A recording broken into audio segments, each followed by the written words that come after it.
মাত্র ১৬ বছর বয়সী আনাস আন্দোলনে যাওয়ার আগে মায়ের কাছে লেখা চিঠিতে বলে গিয়েছিল, মা আমি মিছিলে যাচ্ছি, আমি নিজেকে আর আটকিয়ে রাখতে পারলাম না, সরি আব্বুজান, তোমার কথা অমান্য করে বের হলাম, স্বার্থপরের মতো ঘরে বসে থাকতে পারলাম না। আমাদের ভাইরা আমাদের ভবিষ্যৎ প্রজন্মের জন্য কাফনের কাপড় মাথায় বেঁধে রাজপথে নেমে সংগ্রাম করতেছে, অকাতরে নিজেদের জীবন বিসর্জন দিচ্ছে।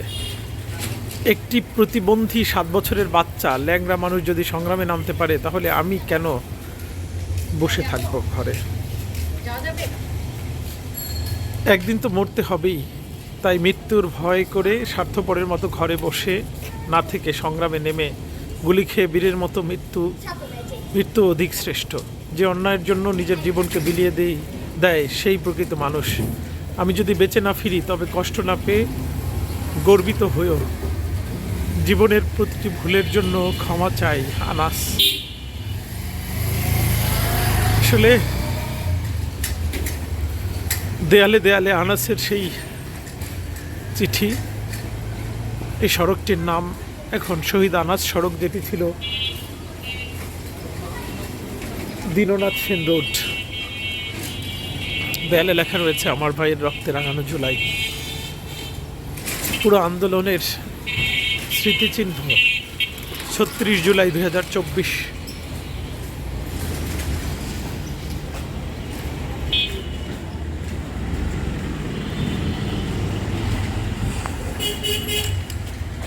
শুধু একটি চিঠি নয়, আনাসের লেখার খাতায় পাতায় পাতায় শুধু আন্দোলনের ইতিহাস লেখা আছে।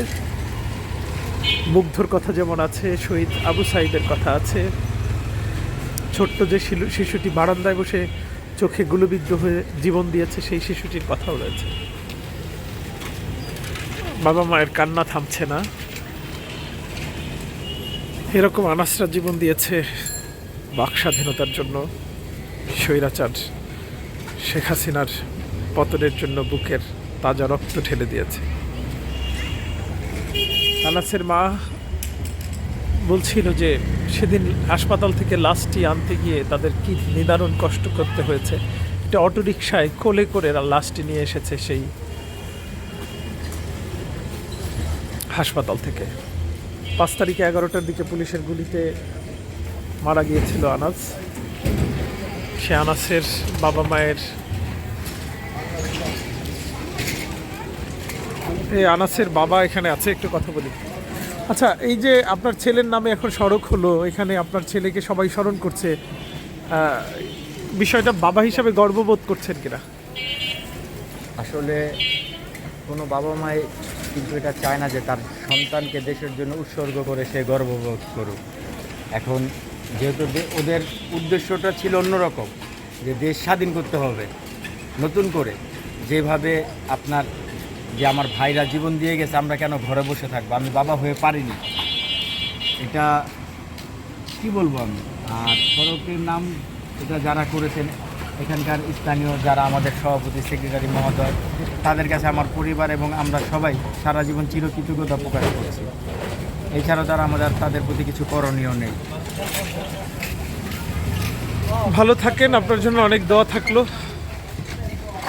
আনাস আসলে আমাদের জন্য গর্বের।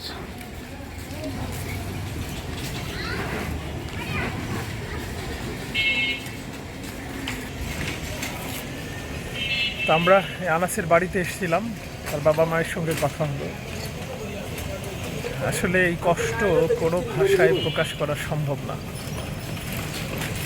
যারা স্বজন হারিয়েছে তারাই কেবল বুঝতে পারে যে কষ্টটা কত গভীর। সবাই ভালো থাকবেন।